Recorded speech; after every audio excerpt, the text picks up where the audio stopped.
What if I told you that the black pepper on your dinner table helped create empires, sparked wars, and even led to the discovery of America? Welcome to Then to Now, where we uncover the epic stories hiding in plain sight. Today, we're diving into the spice trade, a tale of wealth, warfare, exploration, and global transformation. All driven by flavor. Picture this. A single pinch of black pepper was once worth more than gold. Wars were fought over nutmeg. Entire empires rose and fell, chasing the aroma of cinnamon. Today, we casually sprinkle these treasures on our food without a second thought. But behind every spice in your kitchen lies a story of adventure, betrayal, and blood that spans thousands of years. Welcome to the most flavorful journey through history you'll ever take. I'm about to reveal how these tiny seeds, dried leaves, and ground roots didn't just season our food, they seasoned the very course of human civilization itself. The year is 3000 BCE in the fertile valleys of Mesopotamia. Sumerian merchants are already trading cinnamon from distant lands. Arab traders, masters of deception, spun elaborate tales of cinnamon birds that built nests from cinnamon sticks high in treacherous mountains. They claimed these birds would attack anyone who dared approach their precious cargo. This wasn't just marketing, it was the world's first trade secret protection system. But why were people so obsessed with spices? Imagine living in medieval Europe, where your diet consisted mainly of bread, porridge, and salted meat. No refrigeration meant food spoiled quickly, and the taste, may we say, was sometimes less than desirable. Let's just say medieval dinner parties weren't exactly five-star experiences. Spices weren't luxury items. They were necessities that could preserve food, mask the taste of spoiled meat, and provide essential nutrients. More importantly, spices were medicine. Ginger settled stomachs. Turmeric reduced inflammation. Cloves numbed toothaches. In a world without modern pharmaceuticals, your spice rack was literally your medicine cabinet. Now here's where things get fascinating. The Silk Road wasn't a single road. It was a 4,000-mile web of trade routes connecting China to Europe. Think of it like the world's first global supply chain, except slower, riskier, and way more expensive. Spices like pepper, cinnamon, and cloves traveled hand to hand, from merchant to merchant, and each one added their markup. A pound of pepper in India? It's just a few copper coins. That same pound in London? It could buy you a sheep. But in 1453, everything changed. The Ottomans took Constantinople, the gateway to the east, and European access to Asian spices was cut off. This crisis would ignite something massive, the age of exploration. Christopher Columbus wasn't looking for America. He was looking for a shortcut to the Spice Islands. When he landed in the Caribbean and found chili peppers, he thought he'd struck gold. He even called the locals Indians, because he truly believed he'd reached India. Meanwhile, Vasco da Gama went the long way around Africa and reached India in 1498. That single voyage cracked the spice monopoly wide open, but it wasn't peaceful trade. The Portuguese came with cannons. They dominated ports, bullied local rulers, and seized spice routes by force. Then came the Dutch, and they took brutality to another level. The Dutch East India Company wasn't just a business. It was the first multinational corporation, with its own navy and army. Their goal? Total control of every nutmeg tree on Earth. On the Banda Islands, the only natural source of nutmeg, they committed genocide. The native population was wiped out or enslaved, and the islands were repopulated with Dutch colonists and imported slaves. In 1621, the Dutch made a trade that would echo through history. They swapped a tiny nutmeg-rich island called Run for a little piece of land called Manhattan. That's right, New York City was once traded for nutmeg trees. What if I told you that your spice rack is responsible for Wall Street, joint stock companies, and global capitalism as we know it? No, seriously. This video isn't just about flavor, it's about how the race for spices didn't just make people rich. It invented the entire economic system we live in today.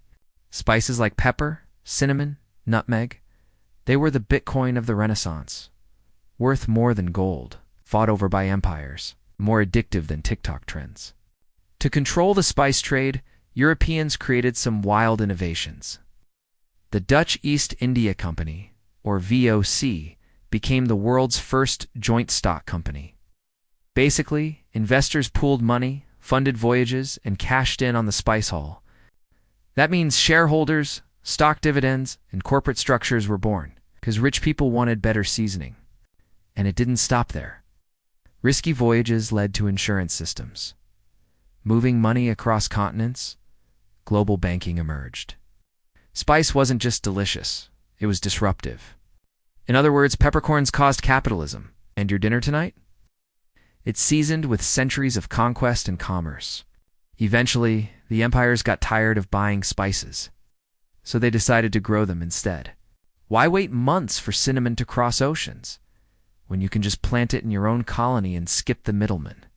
The British were first up. They planted pepper in Malaysia, turning steamy jungles into pepper-producing powerhouses. Because nothing says empire like spicing your roast beef with someone else's rainforest. Meanwhile, the French had their eye on something sweet, vanilla. They introduced vanilla to Madagascar, where it thrived so well that today, Madagascar still produces over 80% of the world's supply.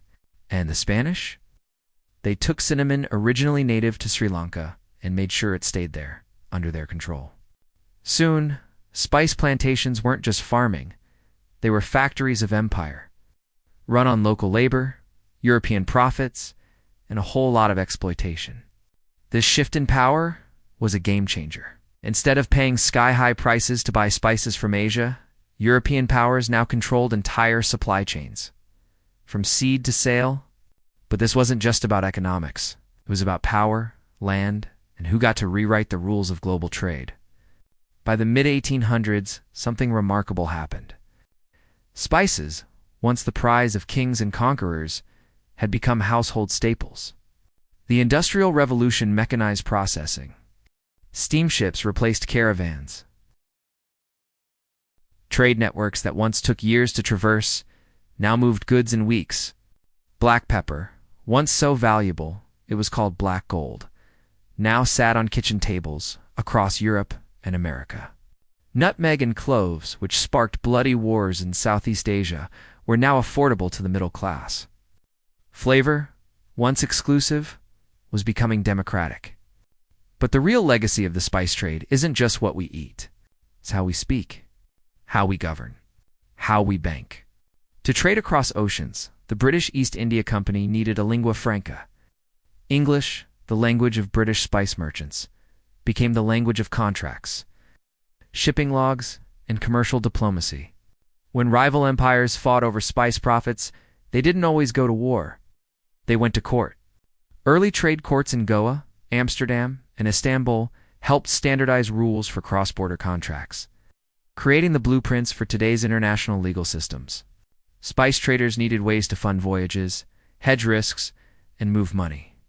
So they invented new financial instruments, promissory notes, joint ventures, and double-entry bookkeeping. These systems were the foundation for modern global finance and banking. Remarkably, the story of the spice trade isn't over. We're still piecing it together, and what we're finding changes everything. The spice trade never ended. It evolved.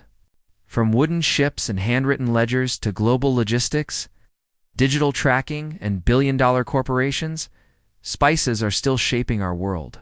Today, spices don't just connect continents, they connect farmers to global supply chains, influencers to culinary trends, and everyday meals to the legacy of empire.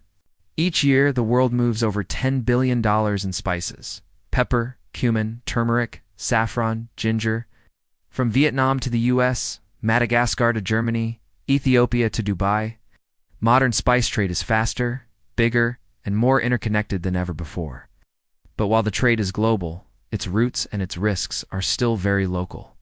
Nearly 80% of the world's spice production still comes from small-scale farmers, often in rural, under-resourced regions. They're the backbone of a billion-dollar industry, and many earn just a few dollars a day. These farmers face fluctuating prices, climate change, middlemen who take most of the profits, and in many cases, no formal labor protections at all.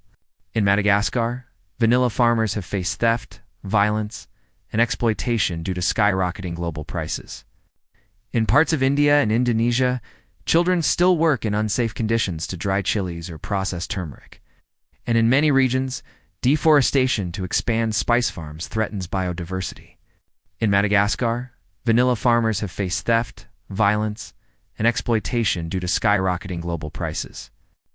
Behind your cinnamon latte or turmeric smoothie lies a supply chain with real human and environmental costs. But change is happening. Organizations like the Sustainable Spice Initiative are working to make the spice industry fairer, safer, and more transparent. Blockchain tech and supply chain transparency now allow consumers to trace their spices back to specific farms, ensuring ethical sourcing and supporting responsible growers. Modern spice trade isn't just about tradition, it's about innovation. AI is helping spice companies forecast demand and reduce waste. Climate-smart agriculture is being tested to protect crops from drought and floods. Social media has turned spices into stars. Spices once launched empires, built cities, and created global finance. Today, they're still changing lives and still connecting us all. The spice trade never ended. It just got faster, more complex, and a lot more flavorful. What's in your spice rack, and where did it come from? Look closely, read the label, ask questions, because every jar tells a story.